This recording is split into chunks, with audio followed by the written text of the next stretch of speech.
बाबा साहब ने अंतिम दिनों में एक बीबीसी को इंटरव्यू दिया था, जिसमें वो कहते हैं कि भारत में पूंजीवादी जो लोकतंत्र है वो असफल बताया उन्होंने।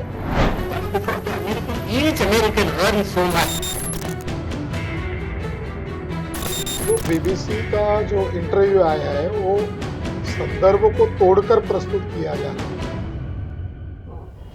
नमस्कार, मैं हूं संतोष शाक्य। इंडस न्यूज टीवी में आपका स्वागत है। कम्युनिज्म की विचारधारा को लेकर बाबा साहब डॉक्टर भीमराव अंबेडकर के विचार और उनके बाद बहुजन आंदोलन में उभरे नेताओं के विचारों में अक्सर असमानताएं दिख जाती हैं। बामसेव के 40वें अधिवेशन के मौके पर बामसेव के राष्ट्रीय महासचिव डॉक्टर बिलास खरात ने कम्युनिज्म पर हुए सवाल और 1953 में बीबीसी के साथ बाबा साहब के इंटरव्यू को लेकर जो कहा वह काफ़ी अलग है। आइए पहले इंडस न्यूज़ के साथ बातचीत में डॉक्टर बिलास खरात ने क्या कहा ये सुनते हैं। जो बीबीसी का जो इंटरव्यू आया है वो संदर्भ को तोड़कर प्रस्तुत किया जा रहा है, यानी इस ढंग से प्रस्तुत किया जा रहा है जैसे डॉक्टर बाबा साहब अम्बेडकर मार्क्सवाद के समर्थक हो। इस ढंग से ये व्यू पॉइंट से प्रस्तुत किया जा रहा है। वो संदर्भ वास्तव में अलग है।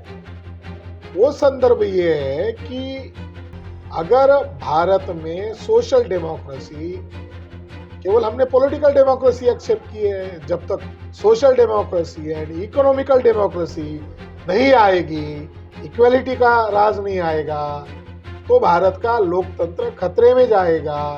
और खतरे में इतना जाएगा कि लोकतंत्र की जगह हिंसा, तानाशाह लेगा। तो मार्क्सवादी लोग का जो विचारधारा थी वो हिंसा के आधार पर है। तो बाबा साहब अम्बेडकर ने जो बात प्रस्तुत की है वो बात यही बता रही है अब आरएसएस बीजेपी का रुख किस तरफ है, तानाशाह की तरफ है। कोई विपक्ष चाहिए नहीं उनको।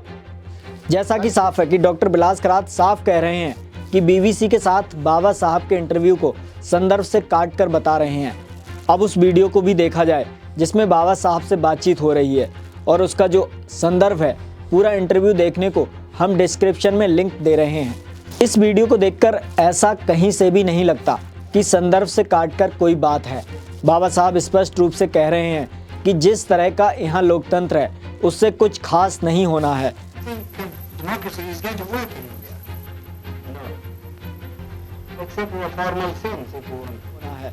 उनसे विकल्प के तौर पर पूछा गया तो उन्होंने कम्युनिस्ट सिस्टम कहा है।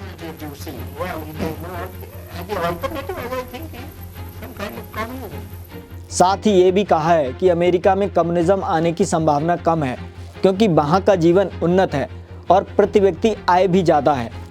विचारधारा को लेकर बाबा साहब के विचार और कम्युनिज्म की विचारधारा को लेकर जो समस्या है वह दो स्तर पर दिखाई देती है। एक तो भारत में मार्क्सवादी समूहों का नेतृत्व ब्राह्मणों के हाथ में रहा है, जिससे जातिवाद की समस्या के हल में बाधाएं आती रही हैं।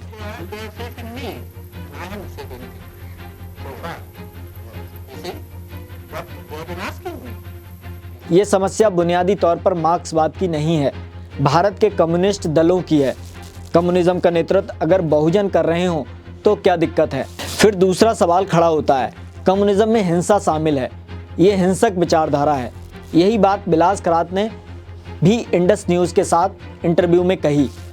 तो मार्क्सवादी लोग का जो विचारधारा थी वो हिंसा के आधार पर है। कमोबेश यही बात बाबा साहब अम्बेडकर की किताब मार्क्सवाद और बुद्धिज्म में भी है। बाबा साहब ने उस पुस्तक में दोनों विचारों की तुलना की है। हालांकि ये भी कहा है कि ये तुलना करना मुनासिब नहीं है क्योंकि दोनों विचारों के बीच 2500 साल का गैप है। फिर भी उन्होंने तुलना की और दोनों के बीच बुनियादी तौर पर अंतर हिंसा के मार्ग को बताया, जबकि बुद्ध को अहिंसा का मार्ग बताकर बेहतर बताया है। यहाँ पर यह समझना भी जरूरी है कि कम्युनिज्म में हिंसा की अनिवार्यता कितनी है और बुद्ध के विचारों में हिंसा को लेकर क्या कहा गया है। इस सवाल को हम दूसरे वीडियो में आपके सामने विस्तार से प्रस्तुत करेंगे। आप उस मुद्दे पर हमारे साथ अपनी राय कमेंट में भेज सकते हैं, हमें इसका इंतज़ार रहेगा। वीडियो की स्क्रिप्ट लिखी है आशीष आनंद ने। आप देख रहे हैं इंडस न्यूज़ टीवी। कैमरे पर हैं अनुभव, मैं संतोष शाक्य। आप वीडियो को फेसबुक पर देख रहे हैं तो पेज को फॉलो करें, वीडियो को शेयर करें। वीडियो को यूट्यूब पर देख रहे हैं तो चैनल को सब्सक्राइब करें और वीडियो को ज़्यादा से ज़्यादा लोगों के साथ शेयर करें। बहुत बहुत धन्यवाद, नमस्कार।